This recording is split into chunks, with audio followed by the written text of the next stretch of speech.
भी पेन निकाल के रखो। कोई भी डाउट आता है कमेंट में लिखना है, मैं आपसे पूछूंगा। हेलो स्टूडेंट्स, कैसे हो आप? तो बेटा हम लोगों ने पीजीवीपी स्टार्ट किया था। एक बार नोट्स बनाते हैं बढ़िया बढ़िया। लिखो मेरे साथ, चैप्टर कौन सा था हमारा? पीजीवीपी। पीजीवीपी तो पीजीवीपी मैंने बताया था आपको, बहुत ही इजी है, बहुत ही आसान है ये चैप्टर। आपको बस इसके अंदर ध्यान क्या रखना है, आपको जो इसके अंदर ध्यान रखना है, बस वो क्या ध्यान रखना है आपको। अच्छा, इस तरीके से आपके पास स्क्रीन आ रही है, ठीक है। चलो जी, तो इसके अंदर आपको ध्यान क्या रखना है कि एक तरफ हमारे खर्चे हैं, एक्सपेंस है, और दूसरी तरफ हमारे पास क्या है? इनकम। तो हमें क्या करना है? इनकम में से एक्सपेंस माइनस करना है। इनकम में से हमें क्या करना है? एक्सपेंस माइनस करना है, और हमारे पास पीजीवीपी की इनकम आ जाएगी। हमारे पास पीजीवीपी की इनकम आ जाएगी। बात समझ में आ रही है? Yes sir. तो बेटा खर्चे की अगर मैं बात करूं तो खर्चे कहाँ पे थे? सेक्शन, हाँ जी, खर्चे कहाँ से स्टार्ट थे? सेक्शन 30 से स्टार्ट थे 37 तक। तो यहाँ पे हमें एक्सपेंस देखने, और इसके अंदर भी मैंने दो पार्ट बताए थे आपको, सेक्शन 30 to 36। यहाँ पे क्या होगा? Name of the expense is given.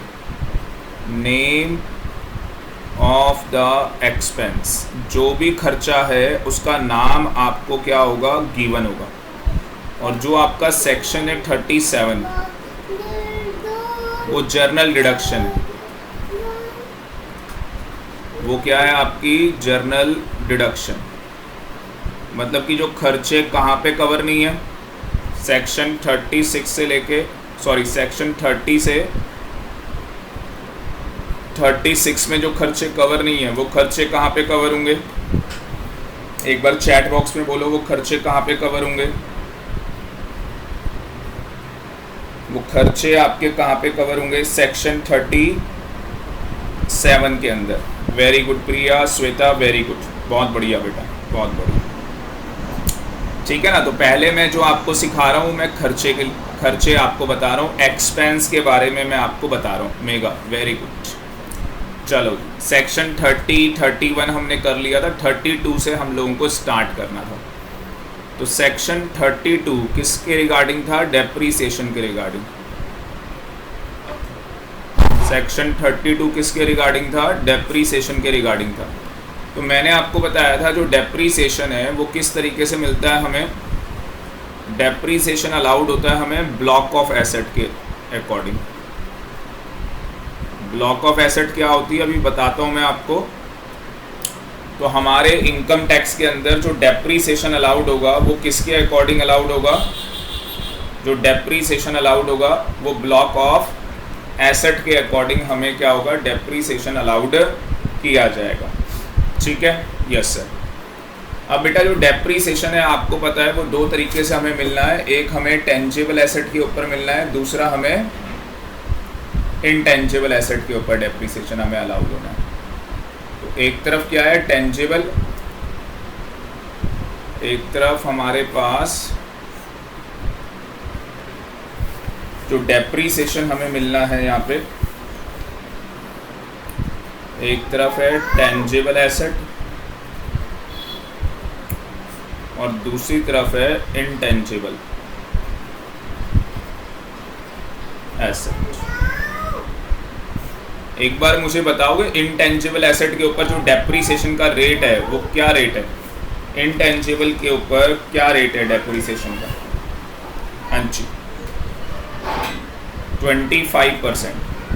तो अगर एग्जाम में आ जाता है तो इनटेंजिबल के ऊपर आप 25% रेट लोगे और इसके अकॉर्डिंग आप लोग क्या करोगे? डेप्रीसिएशन चार्ज करोगे। Very good mega. अगर बेटा टेंजिबल एसेट आती है तो मैंने आपको बताया था जो टेंजिबल एसेट है इसके टोटल 3 ब्लॉक बनाए गए। टेंजिबल एसेट के टोटल ब्लॉक नहीं, सॉरी, क्लास। तो इसके अंदर अगर हम बात करें इसके अंदर अगर हम बात करें, 1 2 3, इसको हम बोलते हैं क्लास। तो इसके अंदर 3 क्लासेस हैं और इंटेंजिबल एसेट में एक ही क्लास है। तो कोई सी भी इंटेंजिबल एसेट होगी उसका 25% डेप्रीसिएशन चार्ज किया जाएगा। तो एक तो हो गया बिल्डिंग, दूसरा हो गया आपका फर्नीचर एंड फिटिंग। फर्नीचर और फिटिंग एक साथ आ जाएगा। और लास्ट हो गया आपका plant and machinery. Plant and machinery. तो जो आपकी बिल्डिंग है उसके ऊपर क्या उसके अंदर अगर बात करें तो 3 ब्लॉक है। बिल्डिंग के अंदर 3 ब्लॉक है। पहला ब्लॉक क्या है भाई? जो पहला ब्लॉक है बिल्डिंग के अंदर, ध्यान देना, अगर जो आपकी बिल्डिंग है वो कौन सी बिल्डिंग है भाई? रेजिडेंशियल बिल्डिंग है। अब जैसे रिलायंस की कंपनी है, तो बेटा जो रिलायंस की कंपनी है, रिलायंस की कंपनी ने अपने एम्प्लॉयज़ को क्या दिया है? रेजिडेंशियल घर दिए हैं रहने के लिए। तो उसके ऊपर जो डेप्रीसिएशन चार्ज होगा वो 5% से होगा।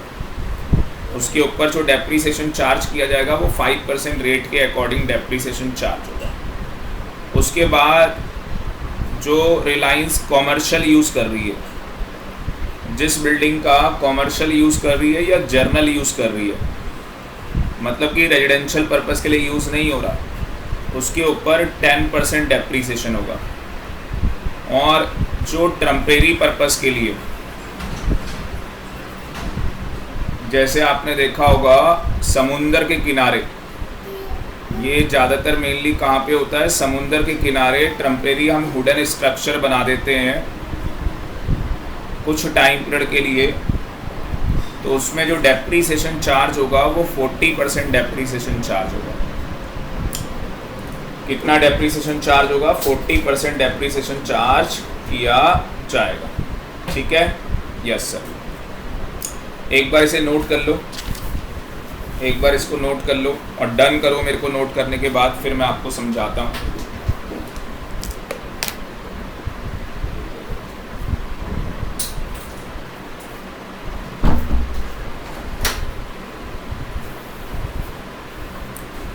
हाँ जी, डन। श्वेता ने बोला done, very good.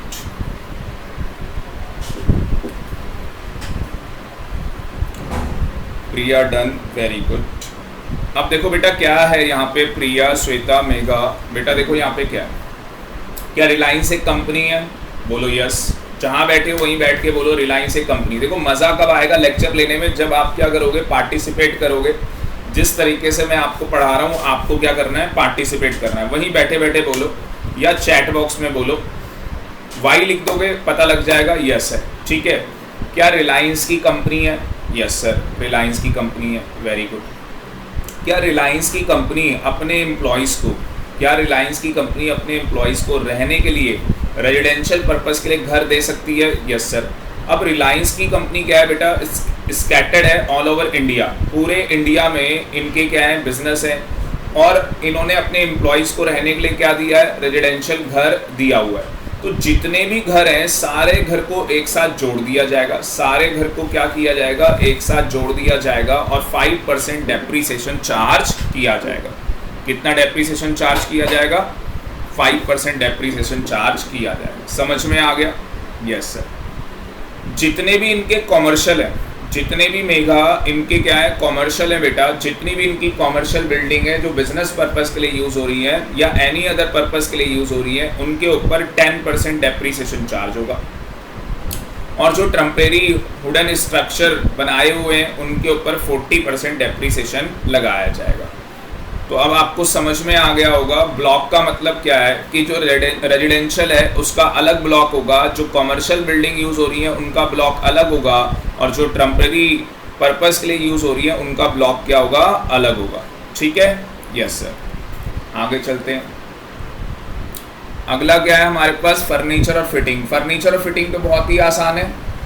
Furniture fitting में कुछ करना ही नहीं है। कितना डेप्रीसिएशन लेना है इसके अंदर फर्नीचर फिटिंग में? हाँ जी 10%, क्या बात है, वेरी वेरी गुड। तो इसके अंदर 10% लेना है। और अगर बिल्डिंग में क्वेश्चन साइलेंट हो, अगर बिल्डिंग में क्वेश्चन साइलेंट हो तो उसमें भी 10% लेना है। अगर बिल्डिंग के रिगार्डिंग क्वेश्चन साइलेंट होगा तो उसके अंदर भी आप 10% लेके आओगे। ठीक है सर। बेटा प्लांट और मशीनरी में थोड़ी दिक्कत है। दिक्कत कहाँ है? प्लांट और मशीनरी के अंदर दिक्कत है। क्या दिक्कत है? देखो इसके अंदर अगर हम बात करें तो इसके अंदर 5 ब्लॉक हैं। इसके अंदर कितने ब्लॉक हैं? 5 ब्लॉक्स इसके अंदर बनाए गए। पहला ब्लॉक नंबर 1, पहले ब्लॉक की बात करते हैं। पहला ब्लॉक कौन सा है? टोटल कितने ब्लॉक हैं इसके अंदर? 5। चलो पहले ब्लॉक की बात करते हैं। पहला ब्लॉक क्या है भाई? Motor car. Motor car. अब इसके अंदर बोलता है मोटर कार के अंदर, कहता है मोटर कार के अंदर अदर देन मतलब कि वो मोटर कार छोड़ दो, वो मोटर कार छोड़ दो जो बिजनेस पर्पस के लिए यूज हो रही है। कौन सी मोटर कार छोड़नी है? जो बिजनेस पर्पस के लिए आप यूज कर रहे हो। तो जो मोटर कार आप किस पर्पस के लिए यूज कर रहे हैं? बिजनेस पर्पस के लिए, उसको छोड़ दो। और किसको छोड़ दो? जो आपने हायर पे ली हुई है। जो आपने किस में ली हुई है? हायर पे ली हुई है, तो उसको आप छोड़ दो। Other than those which are used for business, sorry hire वाली छोड़ दो, ये एक ही कर लो। अदर देन कौन सी वाली छोड़नी है? जो आपने हायर पे ली हो। रुक जाओ, इसको सही ढंग से लिख लेते हैं। यहाँ पे कौन सी वाली आपको छोड़नी है? अदर देन जो आप मोटर कार हायर पे यूज़ कर रहे हैं उसको आप छोड़ दो। इसका मतलब कि जो मोटर कार, रिलायंस की कंपनी जो मोटर कार अपने किस पर्पस के लिए यूज़ कर रही है? हाँ जी, किस पर्पस के लिए यूज़ कर रही है? बिजनेस पर्पस के लिए यूज़ कर रही है। तो उसके ऊपर जो डेप्रीसिएशन चार्ज होगा वो चार्ज होगा 15% से, उसके ऊपर 15% होगा। और जो मोटर कार हायर के लिए यूज़ हो रही होगी उसके ऊपर 30% है। तो अगर रिलायंस की कंपनी ने क्या किया है, रिलायंस की कंपनी की खुद की क्या है? मोटर कार है, तो उसके ऊपर 15% डेप्रीसिएशन लगाओगे। और अगर उन्होंने मोटर कार हायर पे खरीदी हुई है, रेंट पे ले रखी है, तो उस केस के अंदर आप 30% क्या करोगे? डेप्रीसिएशन लगाओगे। समझ में आया या नहीं? हाँ जी, समझ में आया या नहीं? यस और नो? प्रिया कह रही है yes sir, Shweta yes, very good. अब बेटा यहीं पे क्या करो मेगा, इसका नोट लिख लो। यहीं पे एक नोट लिख लो। यहाँ पे क्या करो? एक नोट लिख लो। और नोट क्या है? ऐसा करो, नोट क्या यहाँ पे ही लिख लो, नोट रहने दो। वैसे इतना ट्रिकी एग्ज़ाम में आएगा नहीं, इतना ट्रिकी एग्ज़ाम में आएगा नहीं। असली में क्या हो रहा है, जहाँ पे 15% है और जहाँ पे 30% है, जहाँ पे क्या है 15% है और 30% है,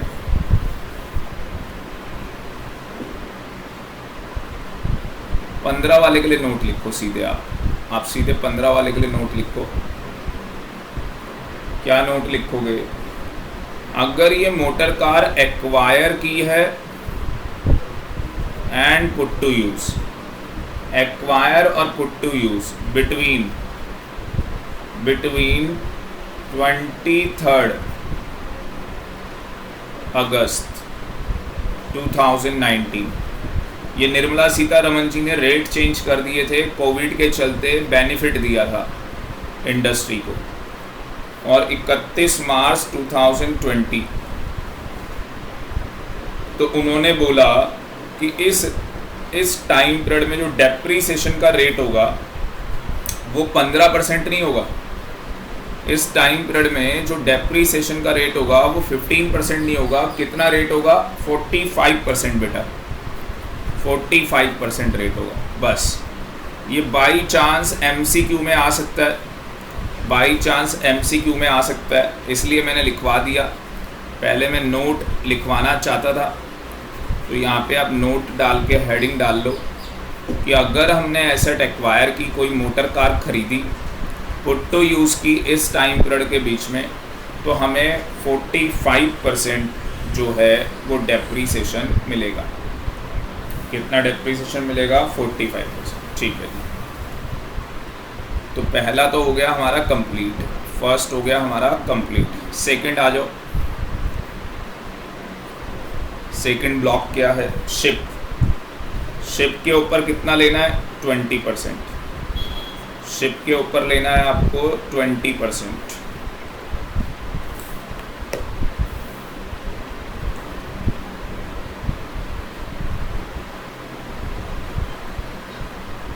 ठीक है, अच्छा ये ब्लॉक थर्ड है। हाँ, ये थर्ड ब्लॉक था आपका मोटर कार का। देखो सेकंड ब्लॉक ये हो गया, यहाँ पे अदर देन हायर लिखा था तो मैंने यहीं पे लिख दिया उसका रेट।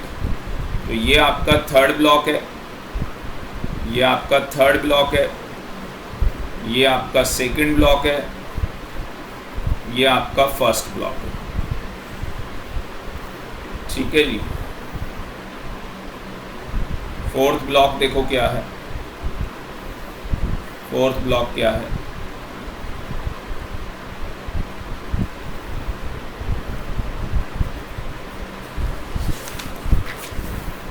फोर्थ है आपका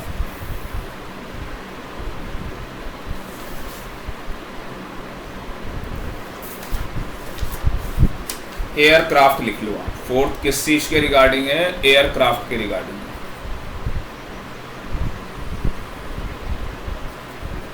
और एयरक्राफ्ट के ऊपर कितना बोला है? 40%। अब फोर्थ ब्लॉक के अंदर ना बहुत सारी चीज़ें आ जाती हैं, जैसे फोर्थ ब्लॉक के अंदर कंप्यूटर आ जाता है। ठीक है, फोर्थ ब्लॉक के अंदर आपका लैपटॉप भी आ जाएगा, बुक्स आ जाएंगी, ये सब के ऊपर 40% लेना है। फिर चाहे वो बुक्स लाइब्रेरी वाली हो, मतलब जिसकी लाइब्रेरी है, जिस बंदे की जो लाइब्रेरी का बिजनेस कर रहा है, ठीक है ना, बिजनेस कर रहा है, उसके लिए भी 40% है। ये सभी में 40% है। ठीक है जी।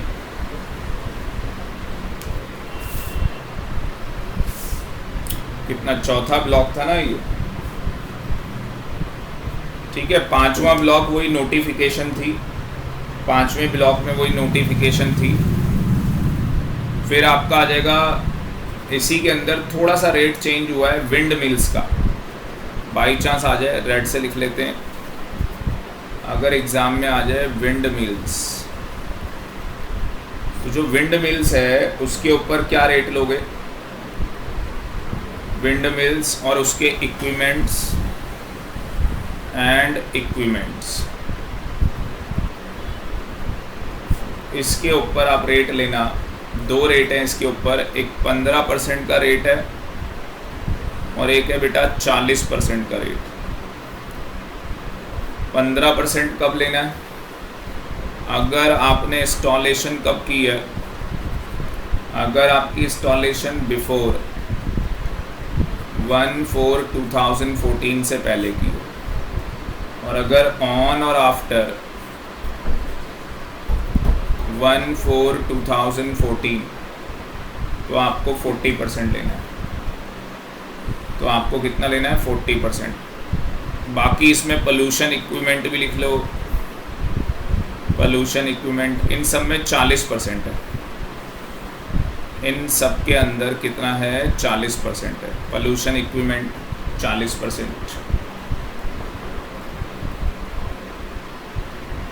ठीक है जी।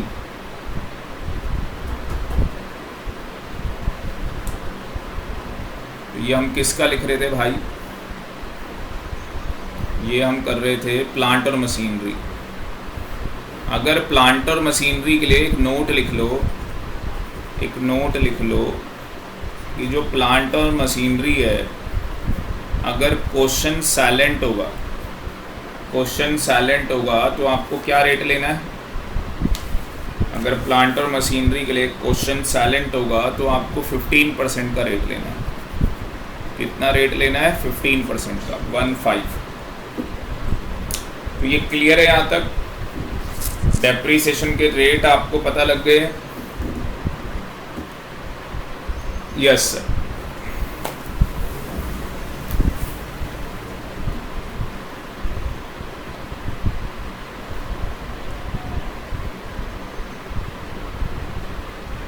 चलो अगला चार्ट बनाते हैं। अब हमारे पास जो सिस्टम है, सिस्टम ऑफ डेप्रीसिएशन, तो हमारे पास दो तरीके हैं डेप्रीसिएशन। सिस्टम का मतलब आप मेथड बोल लो, टू मेथड ऑफ डेप्रीसिएशन। तो डेप्रीसिएशन के जो हमारे पास मेथड हैं वो कितने हैं भाई? दो मेथड है हमारे पास डेप्रीसिएशन के। एक है हमारे पास WDV मेथड। एक मेथड कौन सा है हमारे पास? WDV method. Shweta very good. दूसरा है बेटा हमारे पास स्ट्रेट लाइन मेथड। क्या बात है, श्वेता को सब कुछ आता है भाई। स्ट्रेट लाइन मेथड, जो बेटा WDV मेथड है, वहाँ पे जो हम डेप्रीसिएशन चार्ज करते हैं वो ब्लॉक सिस्टम से करते हैं। मतलब ब्लॉक ऑफ एसेट के अकॉर्डिंग हम लोग क्या करते हैं? डेप्रीसिएशन चार्ज करते हैं। ब्लॉक ऑफ एसेट के अंदर हम लोग क्या करते हैं? डेप्रीसिएशन चार्ज करते हैं। और SLM मेथड में हम लोग क्या करते हैं? इंडिविजुअल, जैसे आप अकाउंट्स में करते हैं इंडिविजुअल एसेट। आप इंडिविजुअल एसेट सिस्टम यहाँ पे आप फॉलो करते हैं। तो कहानी समझ में आ रही है? Yes sir.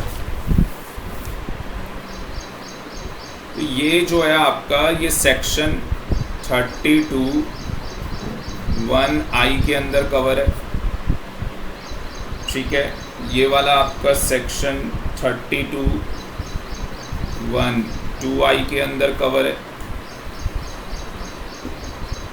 तो भाई क्या होने वाला है? जो स्टेट लाइन मेथड है पूरे इनकम टैक्स में स्टेट लाइन मेथड कौन यूज़ करता है? नंबर वन जो पावर यूनिट्स हैं, जो क्या है पावर यूनिट्स हैं, वो यूज़ करती है। नंबर 2 वो अंडरटेकिंग, UT का मतलब अंडरटेकिंग, जिनका काम क्या है? पावर जनरेट करना, जिनका काम क्या है? पावर जनरेशन का काम है। ठीक है ना? और तीसरा वो अंडरटेकिंग जो क्या कर रही है? डिस्ट्रीब्यूशन ऑफ पावर कर रही है। क्या कर रही है? Distribution of power. अब देखो, कोई कंपनी तो क्या है? पावर बना रही है, और कोई कंपनी क्या कर रही है? उसका डिस्ट्रीब्यूशन कर रही है। कोई कंपनी क्या है? उसका डिस्ट्रीब्यूशन कर रही है। ठीक है ना? तो सीधे हम बोलें, जो भी कंपनियां पावर जनरेटिंग यूनिट्स हैं वो कंपनीज क्या करती हैं? स्ट्रेट लाइन मेथड यूज़ करती हैं, डेप्रीसिएशन यूज़ करती हैं। वैसे इंडस्ट्री की बात करूं तो मैं अगर रिलायंस की बात करूं तो रिलायंस भी पावर जनरेशन के अंदर है।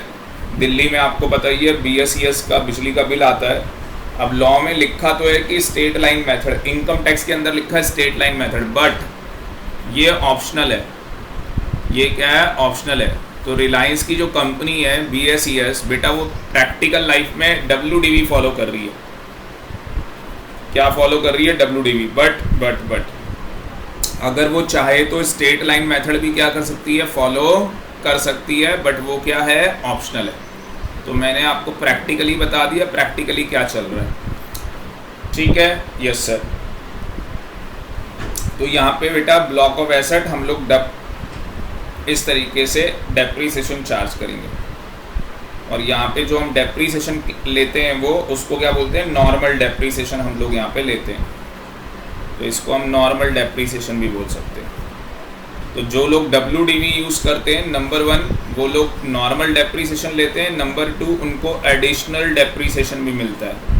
तो ये दोनों कॉन्सेप्ट हम पढ़ेंगे। नॉर्मल डेप्रीसिएशन, इसके रेट आपको पता लग गए। एडिशनल डेप्रीसिएशन ये मैं आपको अभी सिखाऊंगा। एडिशनल डेप्रीसिएशन का जो रेट होता है बेटा वो 20% भी है और 35% भी है। तो मैं आपको बताऊंगा 20% कहाँ यूज़ होना है, 35% कहाँ पे यूज़ होगा। तो आगे चलते हैं नेक्स्ट चार्ट की तरफ, साथ के साथ लिखो और डन करते चले जाओ इसको।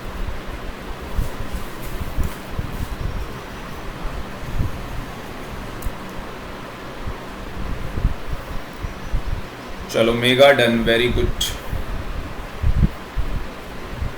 प्रिया done.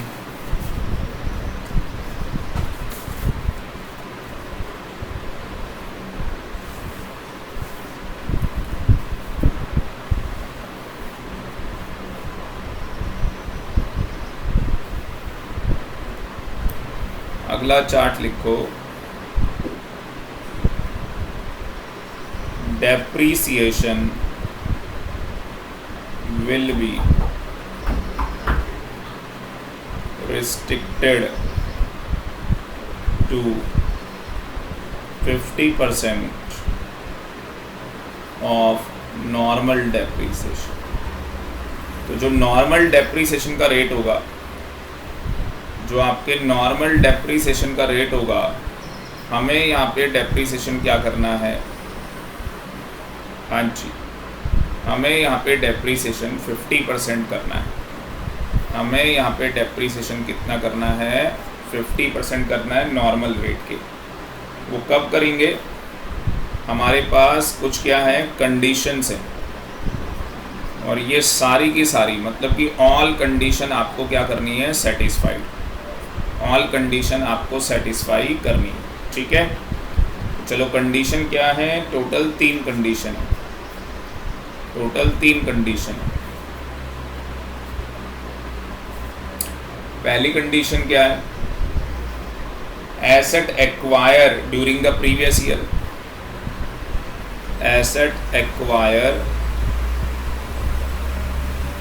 During the previous year. दूसरी कंडीशन क्या है, put to use, put to use during the previous year. Mega, very good. और तीसरी कंडीशन क्या है बेटा, जो आपने एसेट यूज़ की है, asset used, very very good. Asset जो यूज्ड हुई है for a period, for a period less than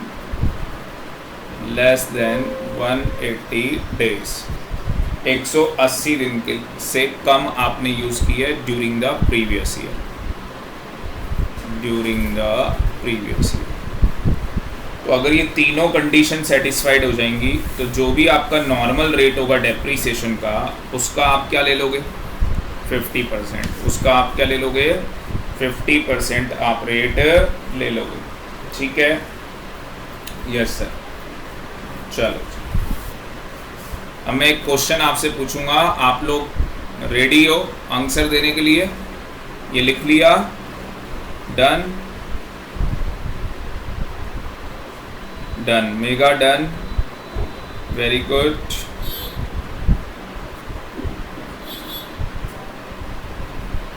Priya done, Shweta. अब बेटा एक क्वेश्चन लेने जा रहा हूँ, ध्यान से देखना। श्वेता डन। क्वेश्चन क्या है,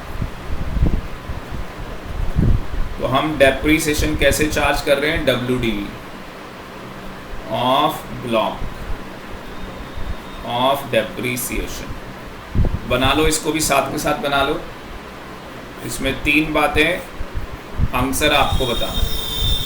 सबसे पहले हमने एसेट एक्वायर कर ली है, हमने क्या कर लिया है, asset acquired but not put to use. Put to use हमने नहीं की है, एसेट हमने खरीद ली, पुट टू यूज हमने नहीं की है, नॉट लिखा है। आपको बताना है यहाँ पे हम डेप्रीसिएशन नॉर्मल रेट लगाएंगे या half rate of depreciation use करेंगे या डेप्रीसिएशन लगेगा ही नहीं। एसेट खरीद ली, पुट टू यूज नहीं हुई है। हाँ जी, नॉर्मल नॉर्मल गलत जवाब। बेटा एसेट आपने खरीदी है, पुट टू यूज नहीं हुई। जब तक पुट टू यूज नहीं होगी, जब तक आप डेप्रीसिएशन चार्ज नहीं करोगे। Answer is big no. Answer is big no, no depreciation. आपको डेप्रीसिएशन चार्ज नहीं करना है। ठीक है सर। दूसरा क्वेश्चन, हमने क्या किया है, जो एसेट है उसको हमने यूज किया है फॉर लेस देन 180 डेज। अब बताओ जी, इसमें आप क्या रेट लोगे, हाफ या नॉर्मल? हाफ या normal? Half, very good. Half का मतलब 50%। तो 50% ऑफ नॉर्मल डेप्रीसिएशन, जो भी नॉर्मल डेप्रीसिएशन का रेट है उसका 50% हो जाएगा। Very very good. Last one बेटा, अगर मान लो एनी अदर केस है, एनी अदर केस, जो हमारा फर्स्ट और सेकंड है, तो थर्ड केस क्या है भाई, फर्स्ट और सेकंड को छोड़ दो। फर्स्ट और सेकंड को छोड़ दो, तो एनी अदर केस में क्या रेट लेना है डेप्रीसिएशन का? Normal rate, normal rate of depreciation. Very good, बहुत इंटेलिजेंट बच्चे हैं भाई। Normal rate of depreciation. ठीक है जी।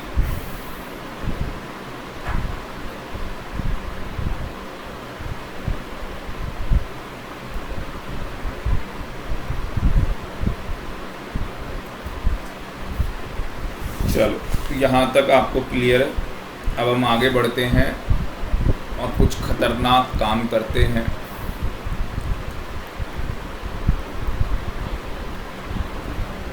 खतरनाक काम क्या है, लिखो steps. Steps for computing depreciation. ठीक है ना, डेप्रीसिएशन चार्ज करने के क्या स्टेप्स हैं? तो सबसे पहले आप लोगों को क्या करना है,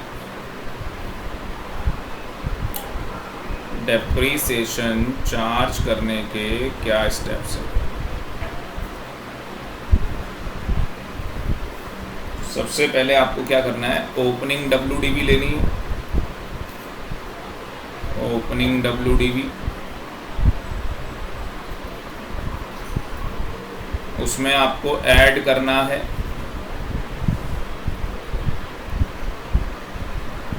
परचेज ड्यूरिंग द ईयर। जो भी आपने उस ब्लॉक के अंदर एसेट परचेज की है ड्यूरिंग द ईयर, वो आपको प्लस करनी है। लेस करना है आपको माइनस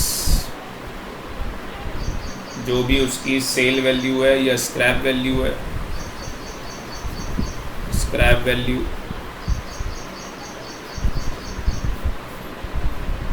आपके पास आ जाएगी क्लोजिंग WDV। आंसर आ जाएगा क्लोजिंग WDV।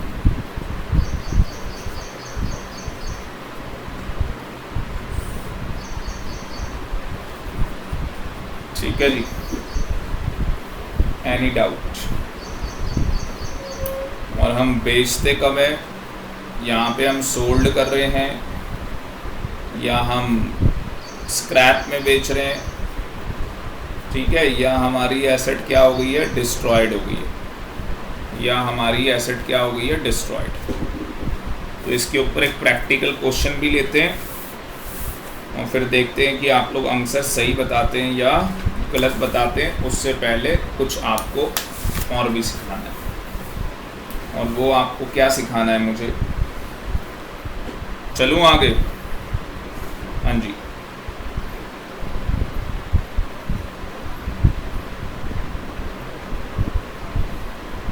यस। देखो श्वेता, एक तो सेक्शन है 32 किसका सेक्शन है? डेप्रीसिएशन का। प्लस बेटा दूसरा सेक्शन है 50, किसका सेक्शन है? कैपिटल गेन का, कैपिटल गेन का। तो यहाँ दो सेक्शन हमें एक साथ पढ़ने हैं, हमें दो सेक्शन क्या करने हैं? एक साथ पढ़ने हैं। ठीक है जी, दो सेक्शन हम लोगों को एक साथ पढ़ने हैं। असली में हो क्या रहा है, जो हमारी डेप्रीसिएबल एसेट है हम उसे बेचेंगे, और बेचने से क्या होगा? कैपिटल गेन हो सकता है। तो सेक्शन 50 पिक्चर के अंदर आ जाएगा, हमें चेक करना होगा प्रॉफिट हो रहा है या लॉस हो रहा है। तो यहाँ पे हमारे पास दो बातें होने वाली हैं।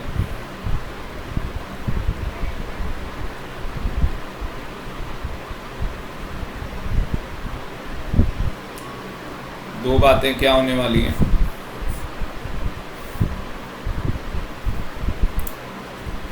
All the assets,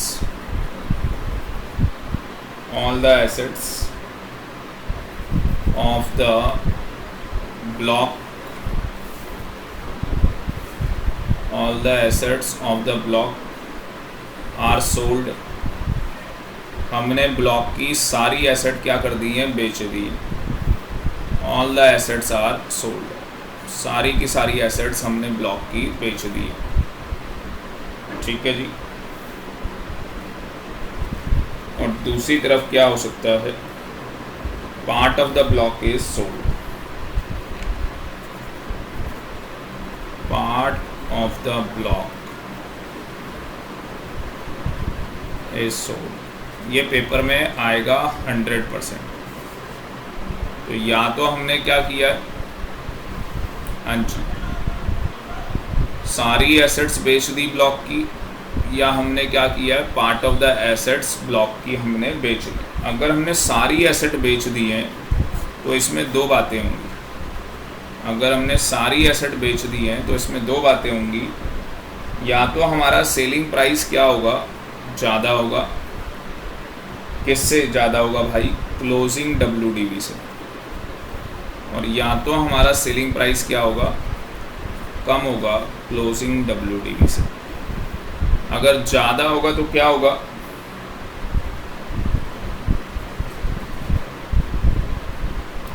short term capital gain. और अगर कम हुआ तो शॉर्ट टर्म कैपिटल लॉस। देखो आपके ब्लॉक में जितनी भी एसेट है आपने क्या किया है? सारी की सारी एसेट आपने बेच दी है। इसका मतलब कि अब ब्लॉक में कोई एसेट नहीं है। तो अगर आपका सेलिंग प्राइस ज़्यादा है तो शॉर्ट टर्म कैपिटल गेन, और अगर सेलिंग प्राइस कम है तो शॉर्ट टर्म कैपिटल लॉस। और इस केस में क्या होगा? वही दो बातें होंगी, या तो सेलिंग प्राइस ज़्यादा क्लोजिंग WDV से, और या तो सेलिंग प्राइस कम क्लोजिंग WDV से। अगर ज़्यादा हो गया तो भाई शॉर्ट टर्म कैपिटल गेन, और अगर कम हो गया तो यहाँ पे थोड़ा सा हेडल है आपके लिए, याद रखना है आपको, नॉर्मल डेप्रीसिएशन। यहाँ पे उसके ऊपर डेप्रीसिएशन चार्ज होगा under section 32, under section 32 depreciation charge किया जाएगा। अभी इसका प्रैक्टिकल क्वेश्चन करवाऊंगा, पिक्चर क्लियर हो जाएगी। ठीक है, प्रैक्टिकल क्वेश्चन करेंगे, पिक्चर हमारी क्लियर हो जाएगी। पहले ये बताओ इतना बना लिया या नहीं? Chat box.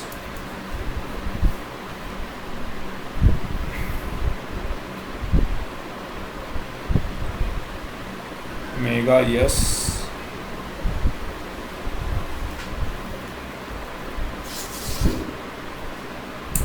चलो जी, सारे बच्चों ने बना लिया, बहुत बढ़िया, वेरी वेरी गुड। अब प्रैक्टिकल क्वेश्चन करते हैं, आपको समझ में आ जाए।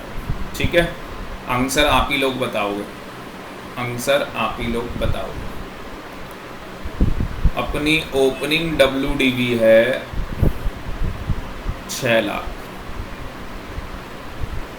ओपनिंग WDV कितनी है 6 lakh, plus during the year हमने परचेज की 2 लाख की एसेट, ठीक है ना। हमारे पास इस ब्लॉक में कितनी एसेट थी हमारे पास, ये 6 लाख की 5 एसेट थी, फिर हमने 2 एसेट और ख़रीदी, तो टोटल हमारे पास कितनी एसेट हो गई, 7 एसेट हो गई। तो इस ब्लॉक के अंदर ब्लॉक ऑफ एसेट कितनी हो गई 7, ठीक है, 7 एसेट है इस ब्लॉक में। अब 2 बातें होंगी, या तो हम 7 की 7 बेचेंगे, या तो हम इंटायर ब्लॉक क्या कर देंगे, सोल्ड कर देंगे, या तो हम पार्ट ऑफ द ब्लॉक क्या कर देंगे, सोल्ड। अगर मैं कह दूं कि मैंने 7 की 7 एसेट बेच दी तो इंटायर ब्लॉक सोल्ड, और अगर मैं 7 में से कहूं कि मैंने 5 बेची है तो part of the block is sold, irrespective of कि इंडिविजुअल जो एसेट की वैल्यू क्या है उससे कोई फ़र्क नहीं पड़ता। देखो अकाउंटेंसी अलग है, अकाउंटेंसी के अंदर हम इंडिविजुअल एसेट के ऊपर डेप्रीसिएशन लगाते हैं, पर टैक्स के अंदर हम लोग इंडिविजुअल एसेट के ऊपर डेप्रीसिएशन नहीं लगाते, ठीक है। यस सर, चलो। तो अभी मेरा क्या है कि मैंने 7 की 7 इंटायर ब्लॉक मैंने सोल्ड कर दिया, पूरा इंटायर ब्लॉक में बेचा, तो मुझे बताओ मेरा ब्लॉक कितने का है, 8 लाख का। जो मेरा ब्लॉक है वो कितने का है, 8 लाख का है। अब इसमें कितनी बातें आएंगी बेटा, 2 बातें आएंगी। एक तरफ मेरा जो सेलिंग प्राइस है वो है जी 5,20,000, सेलिंग प्राइस कितना है 5,20,000, और दूसरी तरफ मेरा सेलिंग प्राइस है 9,30,000, 9,30,000। आंसर बताओ, आंसर बताओ। ये पहला केस, पहले केस का आंसर, दूसरे केस का आंसर। पहले केस में सेलिंग प्राइस क्या है, कम है, वेरी गुड, 2,80,000 रुपये क्या आ जाएगा, short term answer. Mega answer में क्या आ जाएगा बेटा, शॉर्ट टर्म क्या,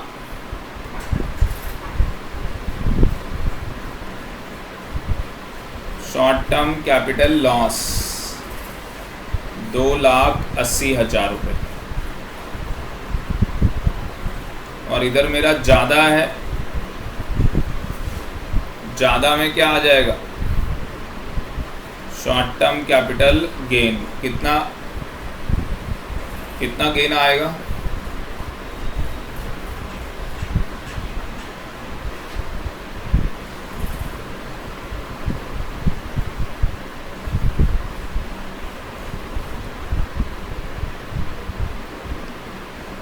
$1,30,000। वेरी वेरी गुड, ठीक है, बहुत बढ़िया। तो यहाँ पीछे जो हमने किया था उसमें एक नोट लिख लो, यहाँ पे नीचे एक नोट डाल लो, और नोट में क्या लिख लो, नोट में लिख लो WDV can be nil, WDV can be nil, WDV निल हो सकती है, पर क्या नेगेटिव हो सकती है, हाँ जी, हाँ जी, क्या नेगेटिव हो सकती है WDV, but never negative, negative नहीं हो सकती कभी। तो WDV निल हो सकती है, WDV आपकी निल हो सकती है, पर never negative. Mega, very good, negative कभी नहीं होगी भाई, नेगेटिव कभी नहीं होगी।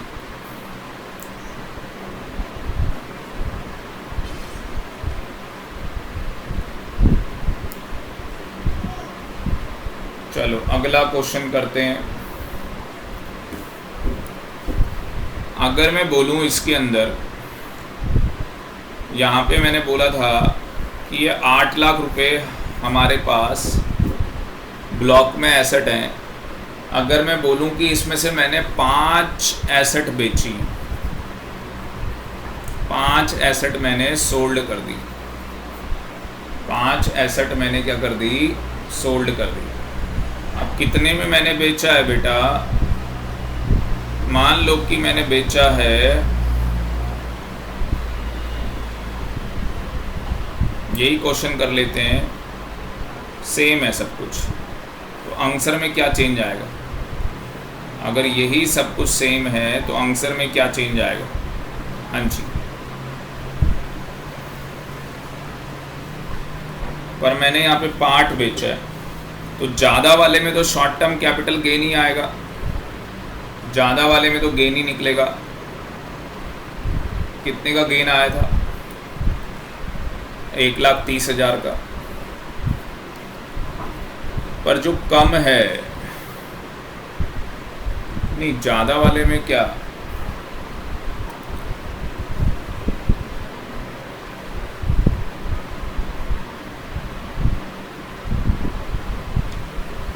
हाँ ज़्यादा वाले में आपके पास गेन आ जाएगा, और कम वाले में क्या होगा? कम वाले में क्या होगा?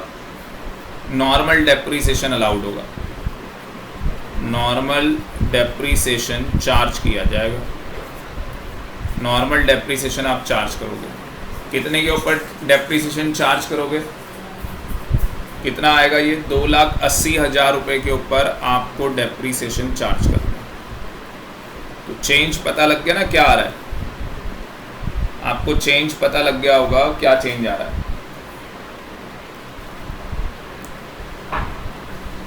एक बार चैट बॉक्स में लिख के बताओ, यस और नो, चैट बॉक्स में।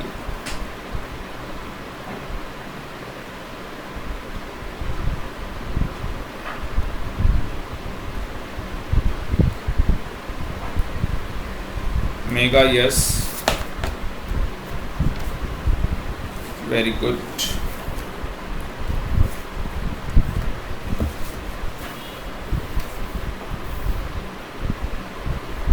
श्वेता आगे चलें। प्रिया सर एक बार फिर से। बेटा प्रिया, अगर आप ध्यान से देखोगे तो पहले वाले केस में हमने पूरी साथ की साथ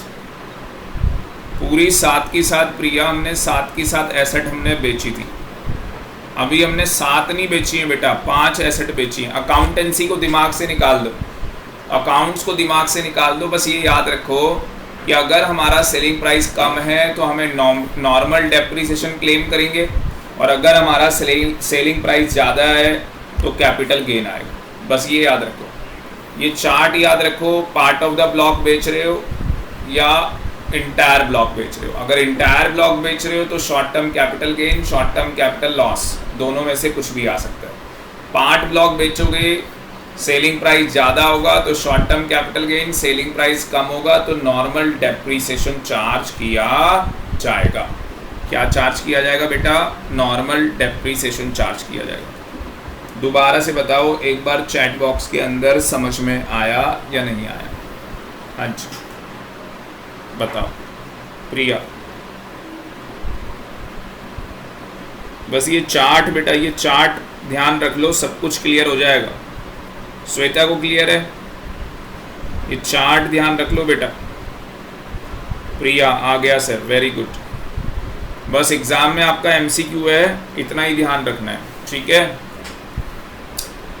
अब मुझे ये बताओ, इसके अलावा एडिशनल डेप्रीसिएशन भी मिलेगा।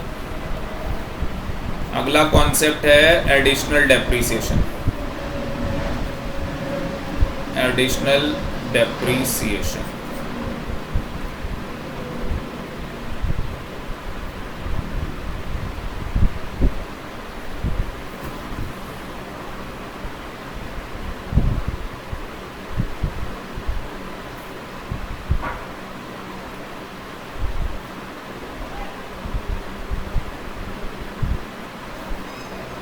एक मिनट।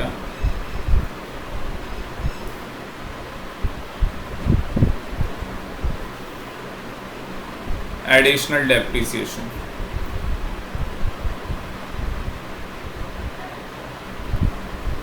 एडिशनल डेप्रीसिएशन में क्या होगा भाई?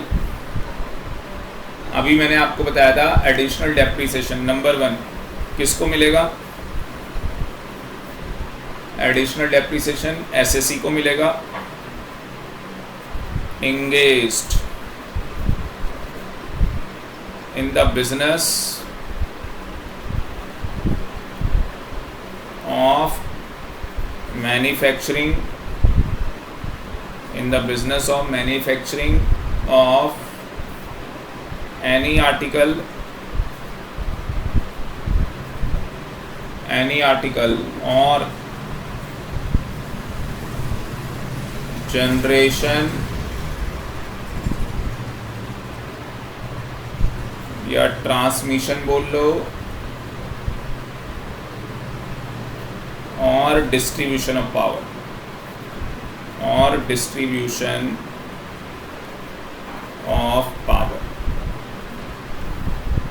तो देखो आप किसके अंदर हो, आप मैन्युफैक्चरिंग बिजनेस में हो। आप किस में हो? मैन्युफैक्चरिंग बिजनेस के अंदर हो। आप किसके अंदर हो?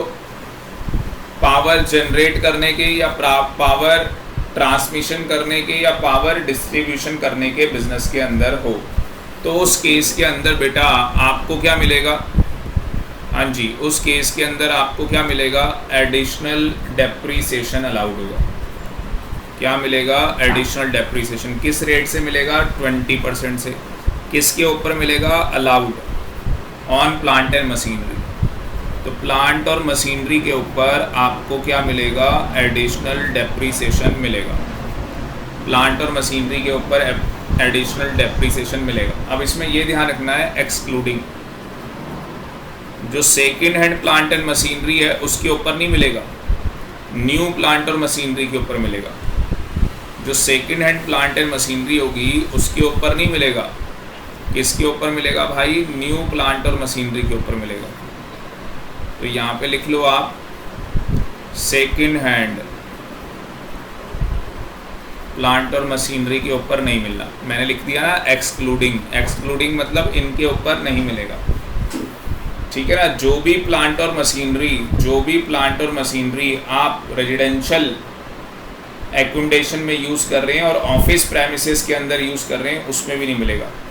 तो आप प्लांट और मशीनरी कहाँ पे यूज़ कर रहे हैं? रेजिडेंशियल और ऑफिस प्रेमिसेस के अंदर यूज़ कर रहे हैं उसमें नहीं मिलेगा। तो आपको अगर सर मिलेगा कहाँ पे? नालायक, जो आप फैक्ट्री में यूज़ कर रहे हैं, जो मैन्युफैक्चरिंग के टाइम पे आप फैक्ट्री के अंदर यूज़ कर रहे हैं प्लांट और मशीनरी, उसके अंदर मिलेगा आपको फैक्ट्री में। Yes sir. तीसरा, शिप, एयरक्राफ्ट और ट्रांसपोर्ट ऑफ व्हीकल्स में जो प्लांट और मशीनरी यूज़ हो रहा है उस पर नहीं मिलेगा। जो आपकी शिप है, एयरक्राफ्ट है और ट्रांसपोर्ट व्हीकल है उनमें नहीं मिलेगा। ट्रांसपोर्ट व्हीकल्स उसके ऊपर नहीं मिलेगा। जिनके ऊपर आप 100%, जिन प्लांट और मशीनरी के ऊपर आप 100% डेप्रीसिएशन चार्ज कर चुके हो उनके ऊपर नहीं मिलेगा। तो वो प्लांट और machinery on which 100% deduction allowed. तो जिनके ऊपर 100% डिडक्शन अलाउड हो चुकी है उनके ऊपर भी आपको नहीं मिलना।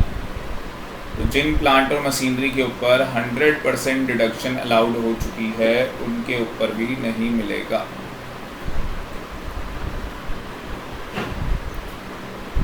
समझ में आ गया? तीसरा पॉइंट लिखो।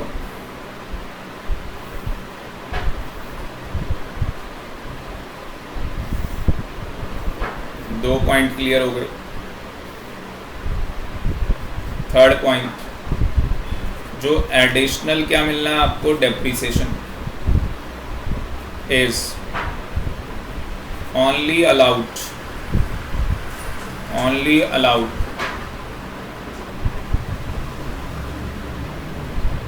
in the first year in which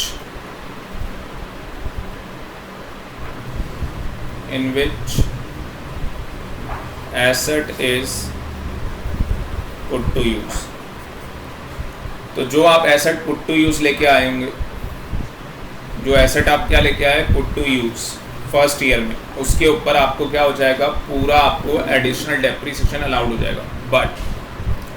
but if such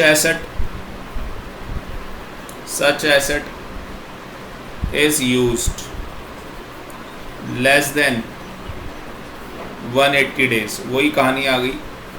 less than अगर 180 डेज है तो देन क्या हो जाएगा भाई, 10% डेप्रीसिएशन मिलेगा। 10% क्यों मिलेगा, देखो टोटल आपको 20% अलाउड है, तो 20 का कितना अलाउड होगा, 50%। 20 का कितना अलाउड होगा, 50% आपको अलाउड किया जाएगा। और इसी के साथ क्या होगा भाई, नेक्स्ट ईयर में आपको बैलेंस डेप्रीसिएशन अलाउड कर दिया जाएगा। तो उस साल 10%, अगले साल 10% आपको मिल जाएगा। क्लियर है। दूसरा मैंने बताया था 35% का भी रेट है, तो 35% कहाँ मिलना है भाई, आंध्र प्रदेश, बिहार, तेलंगाना एंड वेस्ट बंगाल। यहाँ पे अगर आप अपनी फैक्ट्री लगाते हो, यहाँ पे अपनी मैन्युफैक्चरिंग यूनिट लगाते हो, तो आपको कितना मिल जाएगा, 35% मिल जाएगा। कितना मिल जाएगा जी, 35% मिल जाएगा।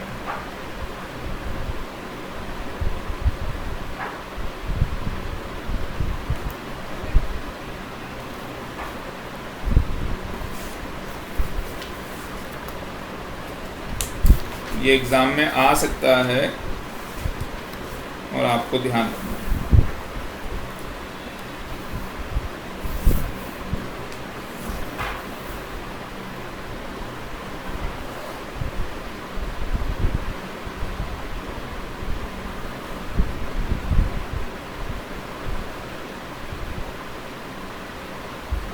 और एक CBDT का सर्कुलर है इसके रिगार्डिंग।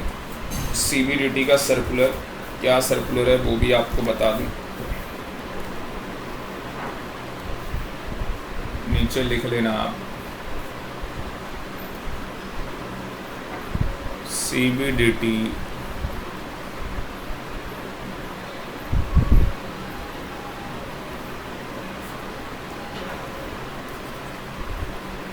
CBDT का क्या है, सर्कुलर। CBDT का सर्कुलर क्या है भाई, जिनका बिजनेस है, कौन सा बिजनेस है भाई, प्रिंटिंग का बिजनेस है। किताबें नहीं छापते लोग, प्रिंटिंग का बिजनेस है, और प्रिंटिंग के साथ साथ printing and publication, printing and publishing, printing और पब्लिशिंग करते हैं, ठीक है ना। प्रिंटिंग और पब्लिशिंग करते हैं किसी भी आर्टिकल की, क्या कर रहे हैं, प्रिंटिंग और पब्लिशिंग कर रहे हैं किसी भी आर्टिकल्स की, उसकी मैन्युफैक्चरिंग चल रही है, प्रोडक्शन चल रही है। तो अगर किसी का प्रिंटिंग और पब्लिशिंग का, मैन्युफैक्चरिंग और प्रोडक्शन का बिजनेस है, मैन्युफैक्चरिंग और प्रोडक्शन का बिजनेस है, तो उनको भी एडिशनल डेप्रीसिएशन अलाउड है। CBDT ने सर्कुलर इशू किया, CBDT ने सर्कुलर इशू किया है। प्रिंटिंग एंड पब्लिशिंग का अगर किसी का ओनली प्रिंटिंग का है तो भी अलाउड हो जाएगा, प्रिंटिंग और पब्लिशिंग का है तो भी अलाउड हो जाएगा। ठीक है जी, दोनों केस के अंदर अलाउड हो जाएगा। क्लियर है यहाँ तक।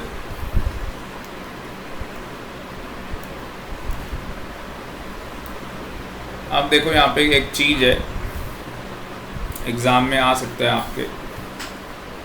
चले आगे। हाँ जी,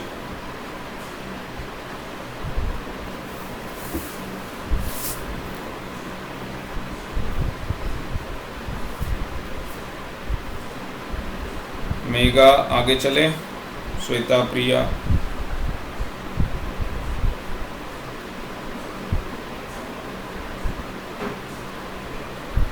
यस सर। देखो बेटा आगे क्या कहानी है।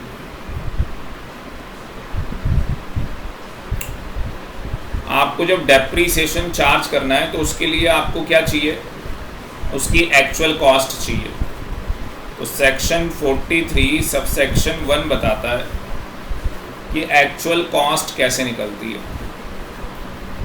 भाई डेप्रीसिएशन चार्ज करने के लिए मुझे क्या चाहिए, एक्चुअल कॉस्ट। एक्चुअल कॉस्ट निकलेगी कैसे, तो वो कहता है actual cost means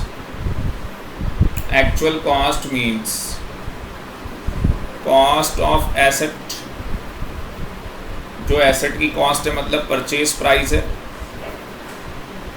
purchase price. देखो हमें ओपनिंग क्या चाहिए था, WDV, तो वो ओपनिंग WDV कैसे आएगा, कॉस्ट ऑफ एसेट, जो हमने एसेट खरीदी उसका परचेज प्राइस क्या है।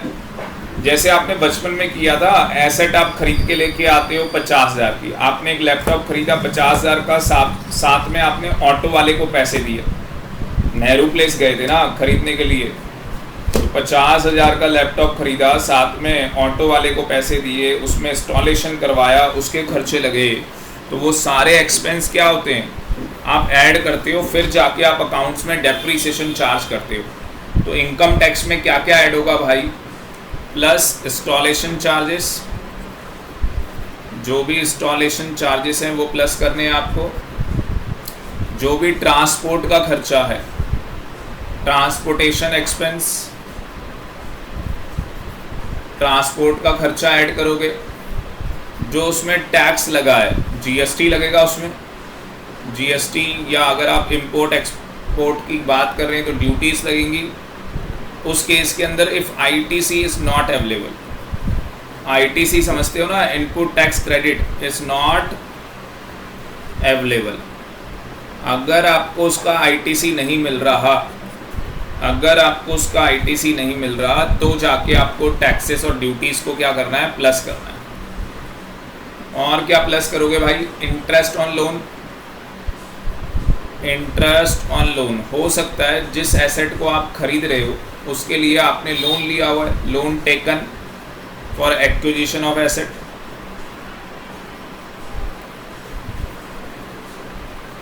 आपने उसके लिए लोन लिया हुआ है, तो पुट टू यूज़ तक, कहाँ तक, up to the date of put to use, वहाँ तक उसका इंटरेस्ट क्या कर दोगे भाई, प्लस कर दोगे।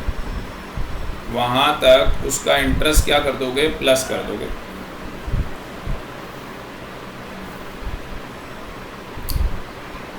पहला समझ में आ गया आपको। सबसे पहले क्या ऐड करेंगे, इंस्टॉलेशन चार्जेस, ट्रांसपोर्ट का खर्चा, वो टैक्सेस और ड्यूटी जिसका ITC नहीं मिल रहा। इंटरेस्ट ऑन लोन क्यों ऐड कर रहे हैं, क्योंकि आपने जिस एसेट को खरीदा है उसके लिए आपने लोन लिया है। पुट टू यूज से पहले जितना इंटरेस्ट आप दे चुके हो वो उस एसेट की कॉस्ट का पार्ट बनेगा। यहाँ तक समझ में आ गया तो बताओ, मैं आगे चलूँ। यहाँ तक क्लियर है तो बताओ, फिर आगे चलते।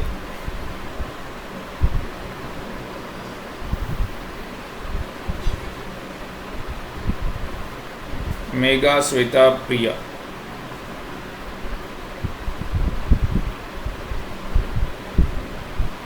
मेगा कह रही है यस, प्रिया यस, वेरी गुड। श्वेता चलो बेटा आगे चलो, श्वेता यस, समझ में भी आ गया। प्लस है बेटा trial run oblique test run expense.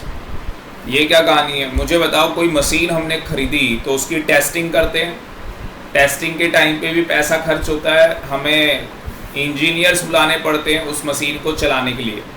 जैसे मान लो कि मैंने कोई मशीन खरीदी है तो उसकी भी क्या होगी, पहले ट्रायल होगी, उस ट्रायल का भी क्या लगेगा, पैसा लगेगा।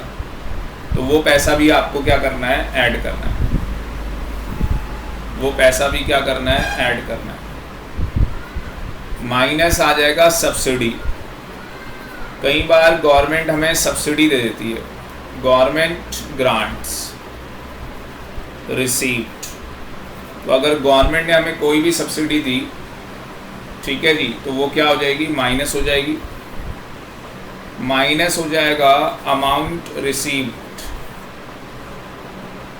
On sale of trial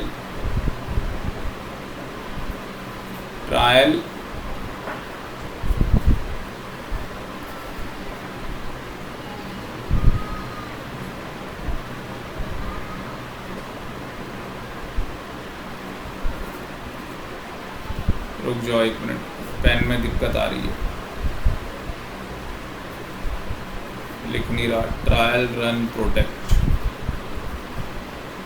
trial run protect का मतलब क्या होता है कि आपने क्या किया, आपने एक मशीन खरीदी जिससे आप क्या बनाओगे, एक प्रोडक्ट बनाओगे, और पहले आपने उसका ट्रायल यूज़ किया। जब आपने ट्रायल यूज़ किया उस टाइम पे भी कुछ प्रोडक्ट बन के निकल के आ गया, उसको आपने बेच दिया और आपको मार्केट में पैसे मिल गए। तो हो सकता है कि हमने एक मशीन खरीदी है और ट्रायल में जो प्रोडक्ट बन के आए उसको हमने बेचा, और उसको बेच के हमें क्या मिल गए भाई, पैसे मिल गए। तो वो क्या हो जाएगा, माइनस, और जो निकल के आएगी बेटा इसको बोलेंगे actual cost.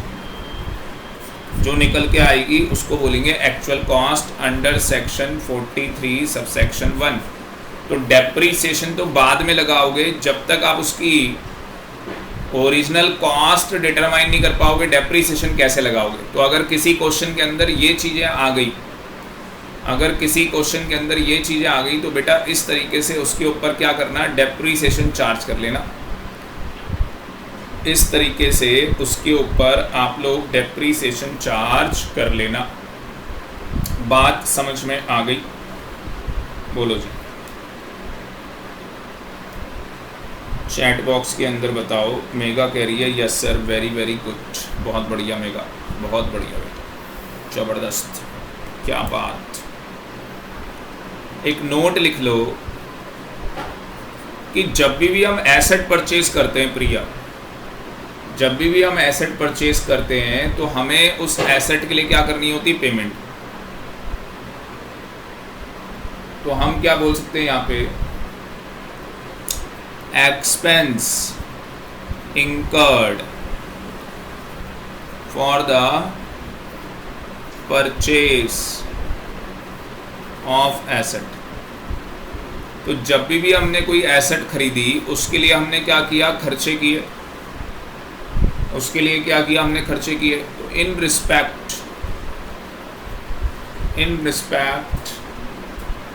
Of which a payment is made, आप पेमेंट कर रहे हैं उसकी, ठीक है ना, पेमेंट। तो पेमेंट जो आप करें, पेमेंट बोल लो, और एग्रीगेट पेमेंट, और aggregate payments to a person, एक पर्सन को, टू आ पर्सन, एक पर्सन को, इन अ डे, एक दिन में।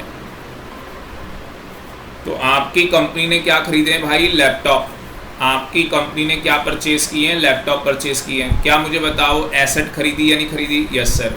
क्या खर्चा हुआ या नहीं हुआ, यस सर, खर्चा हो गया। क्या पेमेंट करोगे, यस सर। एक पर्सन को करो, हो सकता है आपने कुछ लैपटॉप HP के लिए, कुछ लैपटॉप आपने डेल के लिए, कुछ आपने एप्पल के लिए, सारी पेमेंट एग्रीगेट करेंगे टू आ पर्सन, एक पर्सन की, कि भाई HP वाले एक पर्सन को आपने कितना पेमेंट किया, एप्पल वाले को कितना किया, डेल वाले को कितना किया एक दिन में। इफ एक्सीड्स ₹10,000, आपकी पेमेंट 10,000 रुपये से ज़्यादा है, then it will be, then आप लिख लो such expenditure, then such expenditure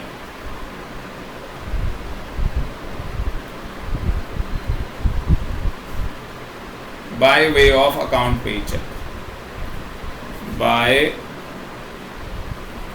way of account paycheck। तो आपने कैसे पेमेंट करनी है, अकाउंट पे चेक से करनी है, और DD के थ्रू करनी है, और electronic mode, ECS, electronic clearing system. तो अगर आपकी पेमेंट, अगर आप क्या कर रहे हैं भाई, 10,000 रुपये से ज़्यादा की पेमेंट कर रहे हैं तो वो अकाउंट पे चेक से होनी चाहिए, डीडी से होनी चाहिए या इलेक्ट्रॉनिक क्लियरिंग सिस्टम के अकॉर्डिंग होनी चाहिए। अगर वो नहीं होगी तो वो डिसअलाउड हो जाएगा खर्चा। तो नोट में लिख लो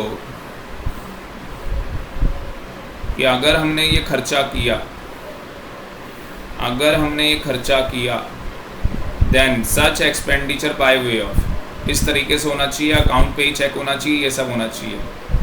और इसके अगर अलावा हुआ other than that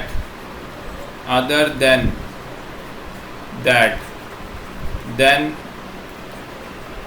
such expenditure is not allowed, फिर वो खर्चा भाई अलाउड नहीं है। तो कोई एक आदमी है, उसको एक दिन में पेमेंट करोगे तो कैश पेमेंट कितनी हो सकती है? 10,000। अगर ये कैश पेमेंट 10,000 से ज़्यादा है तो अकाउंट पे ही डीडी या इलेक्ट्रॉनिक क्लियरिंग सिस्टम से होनी चाहिए, तो जाके अलाउड है, ये अलाउड है, इसके अलावा अलाउड नहीं है। चैट बॉक्स में बता दो समझ में आ गया या नहीं आ गया। चैट बॉक्स में बता दो समझ में आ गया या नहीं आ गया। Mega yes, very good.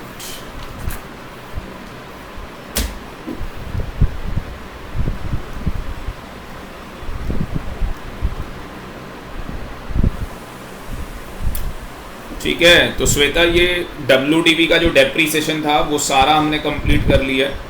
जो डेप्रीसिएशन है WDV के रिगार्डिंग वो सारा हम लोग कंप्लीट कर चुके हैं। अब जो बिजली कंपनियां हैं, पावर जनरेटिंग यूनिट है, उनका डेप्रीसिएशन कंप्लीट कर लेते हैं। उनका हम लोग डेप्रीसिएशन कंप्लीट कर लेते हैं। तो देखो क्या कहानी है, ये पार्ट 2 आ गया, डेप्रीसिएशन का पार्ट 2 आ गया।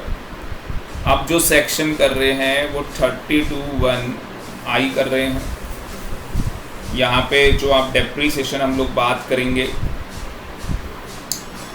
तो यहाँ पे हम लोग डेप्रीसिएशन की जो बात करेंगे SLM मेथड,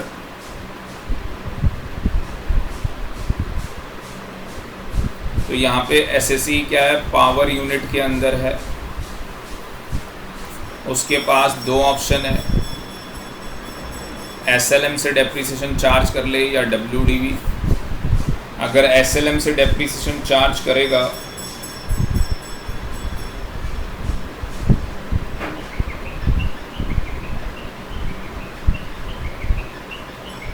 तो वही नॉर्मल रेट ऑफ डेप्रीसिएशन उसको मिलेगा। क्या उसको एडिशनल डेप्रीसिएशन मिलेगा? Answer is no. Only normal allowed है, एडिशनल अलाउड नहीं है। पर अगर वो WDV लेता है तो नॉर्मल भी मिलेगा और बेटा एडिशनल भी डेप्रीसिएशन मिलेगा। इसलिए मैंने आपको बोला जितनी भी कंपनियां हैं, नो डाउट कि बिजली कंपनियों के लिए SLM मेथड बोला गया है, but SLM method is optional. तो प्रैक्टिकल लाइफ में वो कंपनियां WDV यूज़ करती हैं क्योंकि नॉर्मल भी अलाउड है और एडिशनल डेप्रीसिएशन भी उनको अलाउड होता है अगर वो WDV मेथड अडॉप्ट करती हैं। बात समझ में आ गई? Yes sir.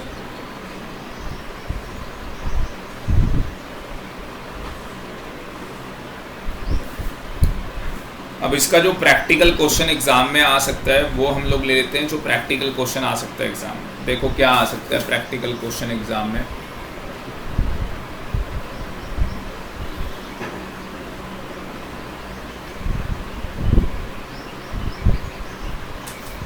देखो प्रैक्टिकल क्वेश्चन क्या बनेगा, कौन सा सेक्शन कर रहे हो? 32(1)I, ठीक है ना। Power units. एक एग्जाम्पल ले रहे हैं। एग्जाम्पल क्या ले रहे हैं भाई? एक्चुअल कॉस्ट लिख लो। एक्चुअल कॉस्ट है 100 रुपये एसेट की और रेट ऑफ डेप्रीसिएशन है 10%। रेट ऑफ डेप्रिसिएशन कितना है? 10% है। और आपके पास टोटल 3 केस हैं, केस ए, केस बी, केस सी, जिसमें आपने इनमें क्या किया हुआ है, इन केसेस के अंदर मान लो कि आपने एसेट सोल्ड, तो आपने एसेट बेची है। अलग अलग केस हैं। केस ए में आपने बेची है 72 में, केस बी में 89 और इसमें 117। ये इस तरीके से आपने बेची है। तो एसेट की कॉस्ट कितनी है? 100 रुपये। एसेट की कॉस्ट कितनी है? 100 रुपये है। आपने केस ए में बेची है 72, केस बी में 89 और केस सी के अंदर 117 में आपने बेची। अगर आप ध्यान से देखोगे, और ये हम बता रहे हैं कि आपने जो बेचा है वो कब बेचा है आपने? In the 3rd year. कब बेचा है? In the 3rd year. 3rd year में जाके आपने ये एसेट बेची। 3rd ईयर में जाके आपने ये एसेट बेची है। तो सबसे पहले मुझे बताओ एक्चुअल कॉस्ट क्या है एसेट की? 100 रुपये, ठीक है ना। और डेप्रीसिएशन जो चार्ज होता है वो कैसे चार्ज होता है भाई? Straight line method. तो मुझे बताओ 1st ईयर में डेप्रीसिएशन लगा होगा, जो डेप्रीसिएशन 1st ईयर में लगा होगा वो कितना लगा होगा? 10 रुपये। कितना आ गया होगा? 90। फिर डेप्रीसिएशन लगा होगा 2nd ईयर के अंदर 10 रुपये, क्योंकि स्ट्रेट लाइन मेथड में तो एक बार जो लग गया वो चिपक गया, 80 रुपये। तो इसका मतलब कि इसकी जो ओपनिंग WDV है वो कितनी है? 80 रुपीज़ है। इसकी जो ओपनिंग WDV है वो कितनी है भाई?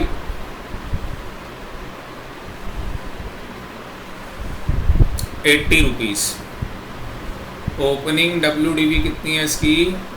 80 रुपीज़। तो क्या मैं बोल सकता हूँ ये 3rd ईयर में ओपनिंग WDV है? यस।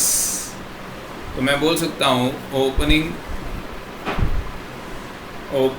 WDV इन 3rd year.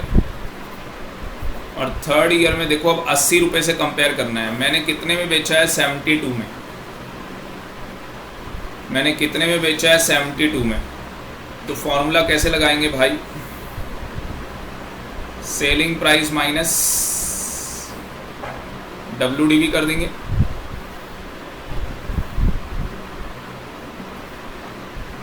Selling price minus WDV, return down value जो भी है उसकी। तो सेल कितने में हुई है? 72 में। ये ले लूँगा केस ए 72 और WDV कितनी है? 80। तो 8 रुपये जो ये आ गया, इस 8 रुपये को क्या बोलेंगे? Terminal depreciation. इस 8 रुपये को बोलते हैं terminal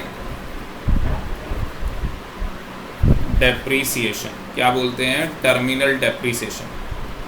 mega very very good बेटा, वेरी वेरी गुड।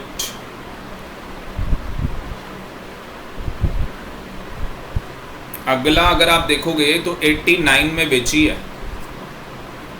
अगला अगर आप देखोगे तो 80 रुपीज़ की वैल्यू है और मैंने 89 में बेचा है। अभी मैंने 80 से कम में बेचा था, 72 में बेचा था। वेरी गुड, 89 में प्रॉफिट हो जाएगा। तो केस बी का आंसर यहाँ निकाल लेता हूँ। Case be selling price 89, WDV 80, तो बेटा 9 रुपीज़ का प्रॉफिट आ गया। Very good. इसको बोलेंगे बेटा balancing charge under section 41 subsection 2। इसको बोलते हैं बैलेंसिंग चार्ज। बैलेंसिंग चार्ज का मतलब PGBP हेड के अंदर ये इनकम मानी जाएगी। PGBP हेड के अंदर ये बिजनेस इनकम मानी जाएगी, बिजनेस इनकम। और केस 3 में क्या हो रहा है भाई? केस सी के अंदर आप उसकी जो ओरिजिनल कॉस्ट की जो वैल्यू है उससे भी ज़्यादा में उसे बेच रहे हो। 117 में आप बेच रहे हो, सेलिंग प्राइस 117 है। तो यहाँ पे दो बातें हो जाएंगी। अगर आप आज उसकी WDV देखते हो, आज प्लीज़ इसको ढंग से समझ लो, आज उसकी WDV देखते हो तो 80 रुपये है और उसकी कॉस्ट कितनी थी? 100 रुपये। तो मुझे ये बताओ इसमें क्या डिफरेंस था? 100 रुपये की कॉस्ट में जो 100 रुपये की कॉस्ट है और 80 रुपये है, इसमें डिफरेंस क्या है? इसमें डिफरेंस है 20 रुपीज़ का। इसमें डिफरेंस है 20 रुपीज़ का। बेटा इस 20 रुपीज़ को क्या बोलेंगे? Balancing charge. इस 20 रुपीज़ को बैलेंसिंग चार्ज बोलेंगे अंडर सेक्शन 41(2). ये आपकी बिजनेस इनकम हो जाएगी। ये आपकी क्या हो जाएगी? Business income. और जो ये वाला डिफरेंस है 17 रुपये का, जो ये वाला डिफरेंस है 17 रुपये का, ये हो जाएगा कैपिटल गेन। ये जो 17 रुपये का डिफरेंस है ये हो जाएगा आपका कैपिटल गेन। तो एग्ज़ाम में ये क्वेश्चन आना ही आना है भाई। और कौन सा कैपिटल गेन होगा बेटा? Always always short term capital gain. हमेशा हमेशा शॉर्ट टर्म कैपिटल गेन होगा। बस ये लास्ट वाला केस देख लो, जो आपकी ओरिजिनल कॉस्ट है आप उससे भी ज़्यादा वैल्यू में बेच रहे हो। जो आपकी ओरिजिनल कॉस्ट है आप उससे भी ज़्यादा वैल्यू में बेच रहे हो। मैं ना आपको एक होमवर्क दूंगा, एक क्वेश्चन होमवर्क दूंगा, वो आप लोग करके दिखाना मुझे, ठीक है? उसका आंसर आप लोग भेजना मेरे को। क्लियर है? मैं अभी एक बार ग्रुप में डालता हूँ।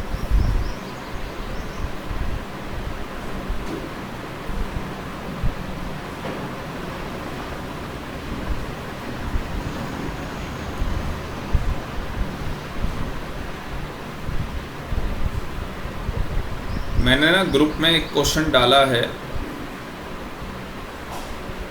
आप लोगों के लिए,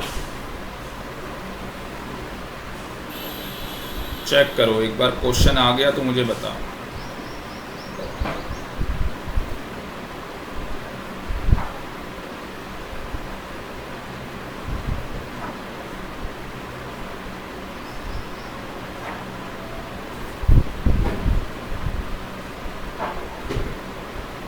क्वेश्चन आ गया आपके पास?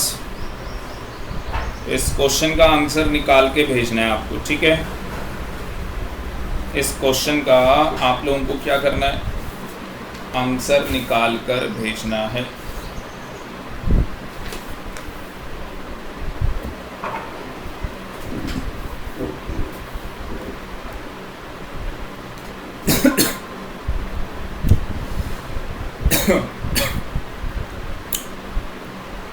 तो मेगा जो क्वेश्चन बेटा मैंने भेजा है,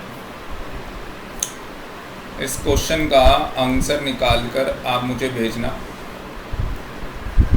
मैं बताऊंगा आप लोगों का आंसर सही है या गलत है।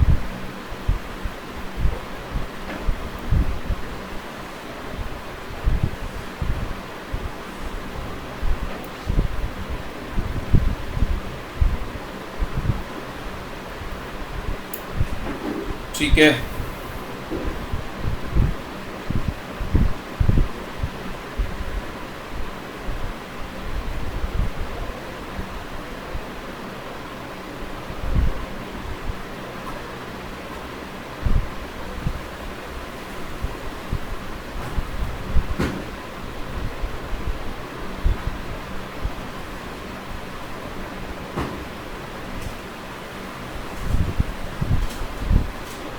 चीज़ और लिखवा रहा हूँ मैं आपको डेप्रिसिएशन के रिगार्डिंग।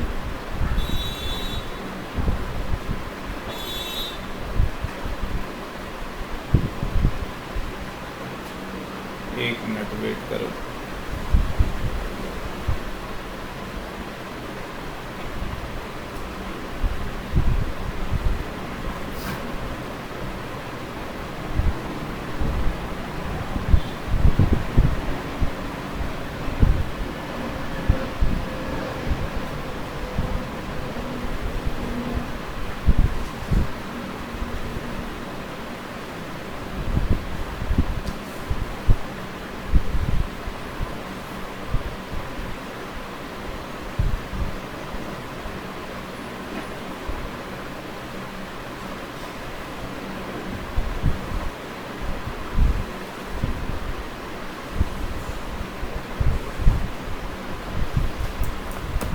अब सुनना, एक बहुत इम्पॉर्टेंट चीज़ है, ठीक है? यहाँ तक क्लियर है सभी को?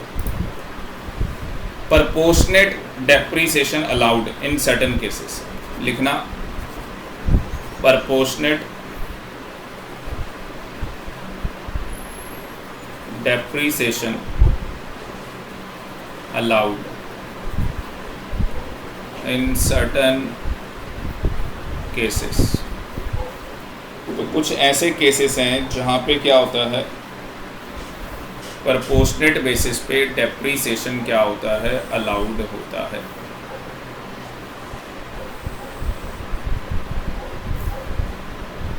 तो कुछ ऐसे केसेस हैं जहाँ पे प्रपोर्शनेट बेसिस पे क्या है, डेप्रीसिएशन अलाउड होता है। जैसे कि देखो क्या हो गया, नंबर 1 अमल कमीशन हो गया, इसी के साथ लिख लो डीमर्जर हो गया, ससेशन हो गया। देखो एक कंपनी थी ए लिमिटेड, एक कंपनी थी बी लिमिटेड, ठीक है जी, दोनों मिल गई, क्या बना दिया, A B limited, amalgamation हो गया। ठीक है, एक कंपनी थी ए बी लिमिटेड, क्या हो गया, ए अलग हो गई, ए लिमिटेड अलग हो गई, बी लिमिटेड अलग हो गई, तो ये हो गया डीमर्जर। ससेशन क्या हुआ, पापा का बिजनेस था रिलायंस इंडस्ट्री, किसको मिल गई, बच्चों को, वो बच्चों को वो इंडस्ट्री मिल गई, ठीक है ना। तो उस केस के अंदर क्या हुआ, तो उस केस के अंदर हमने बोला है, इस केस के अंदर हमने बोला है कि जो डेप्रीसिएशन होगा ना, वो हम रेशो निकालेंगे। किसकी रेशो निकालोगे, नंबर ऑफ डेज की, नंबर ऑफ डेज की क्या करनी है, रेशो निकालनी है। आपको बस सिंपली क्या करना है, आपको सिंपली क्या करना है कि जो कंपनी है ए लिमिटेड, उसने कितने टाइम के लिए इस एसेट को यूज़ किया, उसने कितने टाइम के लिए इस एसेट को यूज़ किया, और बैलेंस के लिए जो कंपनी बन गई ए बी लिमिटेड, उसको आप डेप्रीसिएशन अलाउड कर दोगे। सर क्या समझा दिया, देखो ध्यान से, अमल कमीशन हुआ, डीमर्जर हुआ या ससेशन हुआ, कुछ भी हुआ भाई, तो हमें जो डेप्रीसिएशन है ना, वो रेशो निकालनी है नंबर ऑफ डेज की, उसके अकॉर्डिंग हमें डेप्रीसिएशन को क्या करना है, डिस्ट्रीब्यूट कर देना है। ये पूरा टाइम पीरियड है आपका, ठीक है। मान लो 1 अक्टूबर को क्या हुआ, 1 अक्टूबर 2020 को अमल कमीशन हो गया, यहाँ पे 1/4/2020 से ये स्टार्ट होगा, 31/3/2021 को ये ख़त्म हो जाएगा।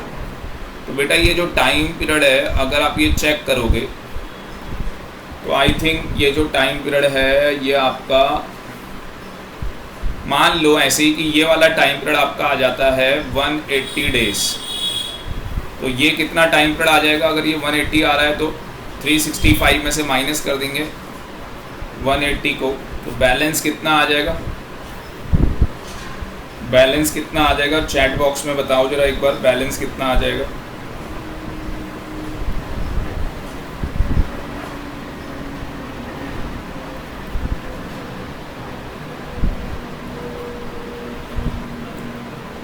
$185, ठीक है। तो अमल कमीशन होने से पहले जो कंपनी है ए लिमिटेड, उसने कितने टाइम यूज़ किया, उसने कितने टाइम पीरियड के लिए यूज़ किया उस एसेट को, 180 डेज। तो उसको जो डेप्रीसिएशन है वो 180 डेज के अकॉर्डिंग मिलेगा, और जो ए बी लिमिटेड है उसको 185 डेज के अकॉर्डिंग मिलेगा। अब आपको करना क्या है, आप पहले क्या करो, इग्नोर कर दो, आप ये मान के चलो अमल कमीशन डीमर्जर ससेशन हुआ ही नहीं है, जैसे नॉर्मल डेप्रीसिएशन निकालते हैं आप नॉर्मल डेप्रीसिएशन निकाल लो।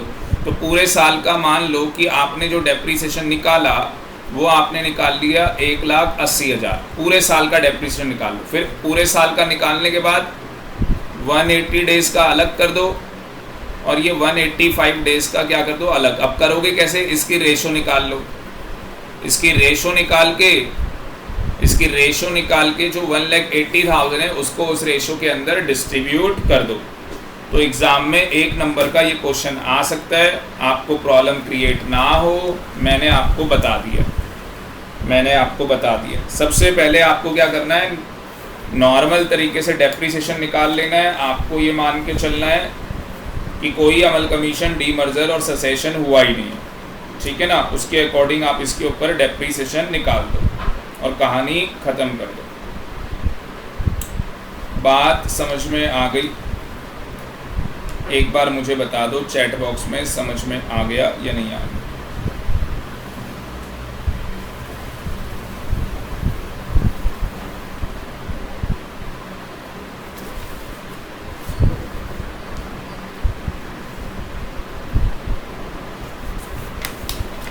तो मुझे लगता है बेटा समझ में आ गया होगा, ठीक है जी। मुझे लगता है आपको समझ में आ गया होगा। एक बार मुझे कमेंट करके बता दो।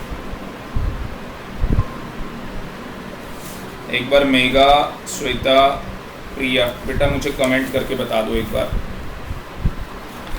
समझ में आ गया या नहीं।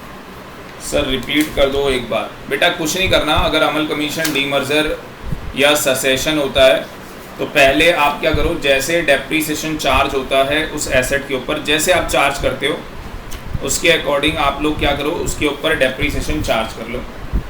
उसके अकॉर्डिंग आप लोग क्या करो, उसके ऊपर डेप्रीसिएशन चार्ज कर लो, ठीक है। और उसके बाद आप क्या करो, जो नंबर ऑफ डेज जो अमल कमीशन होने से पहले, जो अमल कमीशन होने से पहले, ये अमल कमीशन यहाँ पे हो रहा है, तो अमल कमीशन होने से पहले कितने टाइम इस कंपनी ने यूज़ किया, 180 डेज। तो दूसरे ने क्या किया होगा, बैलेंस। इसकी रेशो निकाल लो और रेशो निकाल के उस जो आपने डेप्रीसिएशन निकाला है उस डेप्रीसिएशन को आप डिस्ट्रीब्यूट कर दो। रेशो निकाल के उस डेप्रीसिएशन को आप लोग क्या कर दो, डिस्ट्रीब्यूट कर दो। बात समझ में आ रही है? अंशी बताओ मेरे को, चैट बॉक्स में बताओ समझ में आ रहा है। श्वेता कह रही है यस सर। प्रिया, मेगा, यस वेरी गुड। अब देखो बेटा, अगर मैं स्टार्टिंग से चलूं तो सबसे पहला सेक्शन है इसका 28, ठीक है। वो तो आप देखो सेक्शन 28 तो आप लेक्चर से ही आपको समझ में आ गया होगा। 28 में मैंने क्या क्या बताया आपको। 28 के अंदर 29 में तो क्या है भाई, हमें क्या करना है, 29 में इनकम में से खर्चे माइनस करने हैं, हमारी पीजीवीपी इनकम निकल के आ जाएगी। तो ये तो पूरा चैप्टर है 29। 30 में आपने क्या किया था, बिल्डिंग के रिगार्डिंग खर्चा। 31 में क्या किया था आपने, प्लांट और मशीनरी और फर्नीचर के रिगार्डिंग आपने खर्चा किया था। 32 में आपने क्या किया, डेप्रीसिएशन। उसके बाद है बेटा सेक्शन 32 सबसेक्शन 2 अनएब्जॉर्ब डेप्रीसिएशन। पता है ना अनएब्जॉर्ब डेप्रीसिएशन क्या होता है। हमें प्रॉफिट हो गया 1 लाख का और हमारा डेप्रीसिएशन है 1.5 लाख का, तो इसमें हम लोग क्या कहते हैं, अनएब्जॉर्ब डेप्रीसिएशन। कितना, 50,000। अनएब्जॉर्ब डेप्रीसिएशन का मतलब होता है जो पीजीवीपी के अंदर हमारी इनकम है 1 लाख की, वो उससे सेट ऑफ नहीं हो पा रहा, वो उससे सेट ऑफ नहीं हो पा रहा। जो बैलेंस बच गया उसे हम अनएब्जॉर्ब डेप्रीसिएशन बोलते हैं। जो हमारा बैलेंस बच जाता है उसको हम लोग क्या बोलते हैं बेटा, अनएब्जॉर्ब डेप्रीसिएशन। बात समझ में आ रही है? और आगे ये अनएब्जॉर्ब डेप्रीसिएशन क्या होता है, अदर हेड से आप सेट ऑफ कर सकते हैं। अदर हेड ऑफ इनकम से आप इसे सेट ऑफ कर सकते हैं। अदर हेड ऑफ इनकम से आप इसे क्या कर सकते हैं, सेट ऑफ कर सकते हैं। और अगर उसके बाद भी सेट ऑफ नहीं होगा तो आपको पता है कैरी फॉरवर्ड हो जाएगा। क्या हो जाएगा, कैरी फॉरवर्ड हो जाएगा। बात समझ में आ रही है? ये बात समझ में आ रही है? क्या कहानी,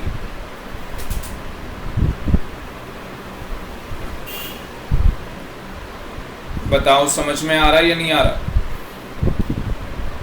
अनएब्जॉर्ब डेप्रीसिएशन क्या होता है, जो हमारा प्रॉफिट हुआ है वो उससे ज़्यादा है हमारा डेप्रीसिएशन, तो जितना ज़्यादा होगा वो उतना अनएब्जॉर्ब रह जाएगा, जो कि सेट ऑफ नहीं हो पाया वो सेट ऑफ हो जाएगा अदर हेड ऑफ इनकम से। उसके बाद भी बैलेंस रह गया तो कैरी फॉरवर्ड कर देंगे, उसके बाद भी बैलेंस रह गया तो कैरी फॉरवर्ड कर देंगे। चलूँ आगे। हाँ जी, ओके सर। उसके बाद बेटा ये लिख लेना 30, उसके बाद आता है 32 AC। तो मैंने आपको बताया न्यू प्लांट और मशीनरी के ऊपर क्या मिलेगा बेटा, एडिशनल डेप्रीसिएशन 20%, 35%। ठीक है, ये भी हमने कर लिया। उसके बाद ये जो 35% है ये 32 AD में लिखा है। ठीक है, उसके बाद एक सेक्शन आता है 33 AB। तो ये बस रीडिंग वाला सेक्शन है, रीड कर लेना इसे, कोई दिक्कत नहीं आएगी। ये टी डेवलपमेंट के लिए होता है, टी डेवलपमेंट के लिए सेक्शन होता है 33 ABA। ये होता है साइड रिस्टोरेशन फंड के लिए, साइड रिस्टोरेशन फंड के लिए। टाइम मिलेगा तो मैं ये बता दूंगा, छोटे से हैं, कुछ नहीं है इसमें। उसके बाद आता है बेटा सेक्शन 35 में क्या है, साइंटिफिक रिसर्च। 35 के अंदर क्या है, साइंटिफिक रिसर्च। Scientific research. तो इसके बाद जो सीरीज है ना, 35 की सीरीज है, थोड़ा बहुत 35 के अंदर है। उसके बाद 36 है। उसके बाद आपका जो सेक्शन है, एक मिनट थोड़ा और छोटा कर दूं मैं इसे। इस सीरीज़ के बाद जो आपके पास सेक्शन आते हैं 35 के बाद, 36 की बहुत बड़ी सीरीज़ है एक, फिर एक आता है 37, मोटा मोटा बता रहा हूँ अभी। उसके बाद आएगा एक 38 जिसमें सब सेक्शन 2 में आपको बताऊँगा। उसके बाद बेटा 40 स्टार्ट हो जाता है, 40 की सीरीज़ स्टार्ट हो जाएगी। उसके बाद आपकी जो सीरीज़ है वो 40 की स्टार्ट हो जाएगी। और मेनली 2-3 सेक्शन है इसके अंदर बस इम्पॉर्टेंट, बाकी बहुत ही आसान है। बाकी क्या है, बहुत ही ज़्यादा आसान है। तो इसमें मैं क्या करूँगा, आपको ध्यान से सुनो। आज नहीं, चलो आज नहीं, आप मुझे ये बताओ, आप मेरे को ये बताओ, अभी हमने जो कंप्लीट कर लिया है ना, हम लोगों ने यहाँ तक कंप्लीट कर लिया, यहाँ तक हम लोग ना कंप्लीट कर चुके। तो अगली क्लास में मैं जो आपको करवाऊंगा ना 35 और 36 की पूरी सीरीज इंक्लूडिंग 37, 38 भी मैं आपको करवा दूंगा। ठीक है ना, 38 तक मैं आपको करवा दूंगा। 38 तक हो जाएगा, मतलब कि हमारा 80% चैप्टर कंप्लीट हो जाएगा। 40 में कोई ज़्यादा दिक्कत आएगी नहीं, 40 में कोई ज़्यादा दिक्कत आएगी नहीं। तो पहले ये मुझे बताओ, जो आज की क्लास है वो समझ में आया या नहीं आया? अच्छा लगा आपको? Feeling well, feeling good? हाँ जी, क्योंकि देखो मैं और आपको ज़्यादा करा दूंगा ना तो ज़्यादा आपके लिए बर्डन हो जाएगा, मिक्सअप हो जाएगा। अगर मैं अभी ये सारा करा दूंगा तो 1.5 घंटा इसमें भी लगेगा मेगा, और बेटा मिक्सअप हो जाएगा। तो नेक्स्ट क्लास में करें, ज़्यादा बेटर रहेगा। बोलो एक बार, आप लोग बोलो, नेक्स्ट क्लास में करें। ठीक है, सैटरडे कर लेते हैं। सैटरडे सेम टाइमिंग रख लेते हैं 11 बजे, है ना? सैटरडे 11 बजे डन है। मेगा कह रही है ओके सर, वेरी गुड, बहुत बढ़िया। तो सैटरडे 11 बजे हम लोग क्या करते हैं, ये वाली सीरीज़ ख़त्म करते हैं। ठीक है, एक बार एक चीज़ मुझे पूछनी है, और वो चीज़ क्या है भाई? जीएसटी में जो मैंने लेक्चर भेजे थे वो कर लिया ना आपने, या रह गया अभी? अगर हो गया है तो मेरे को बता देना, मैं और लेक्चर भेज दूंगा जीएसटी के मैं और लेक्चर आपको भेज दूंगा, क्योंकि जीएसटी की तो सारी रिकॉर्डिंग हो रखी है। और जेआईजीएल का बता दो एक बार मेरे को, प्रिया। और ये जेआईजीएल आप क्या करो बेटा, संडे तक अपना कॉन्स्टिट्यूशन ऑफ इंडिया कंप्लीट कर लो, संडे तक। ठीक है, नहीं हो पाता तो 1-2 दिन के अंदर कंप्लीट कर लेना। ठीक है, उसके बाद एक दो छोटे चैप्टर हैं वो आपको भेज दूंगा, तो आप अगले हफ्ते तक अपना कंप्लीट कर लो इसको। अगले हफ्ते तक अपना कंप्लीट कर लो। सर जीएसटी के अंडर, एक मिनट रुक जाओ, आपने क्या लिखा है मैं एक बार चैट बॉक्स में पढ़ लूँ। सेटिंग्स में सर जीएसटी अंडर रिफंड में लास्ट कुछ है, अच्छा लास्ट में कुछ रहता है, ठीक है ठीक है, वो कंप्लीट कर लो, मेरे को व्हाट्सएप कर देना, मैं नेक्स्ट लेक्चर आपको सेंड कर दूँगा, ठीक है। जो भी बच्चा जीएसटी में कंप्लीट कर लेगा तो मैं नेक्स्ट लेक्चर उसको सेंड कर दूँगा। तो आज के लिए इतना ही, thank you very much. Saturday मिलते हैं 11 बजे, ठीक है, okay bye, take care. Revise कर लेना बेटा इसको, देखो मेहनत करेंगे ना आप। Okay bye Priya, bye Shweta, bye Mega, bye bye.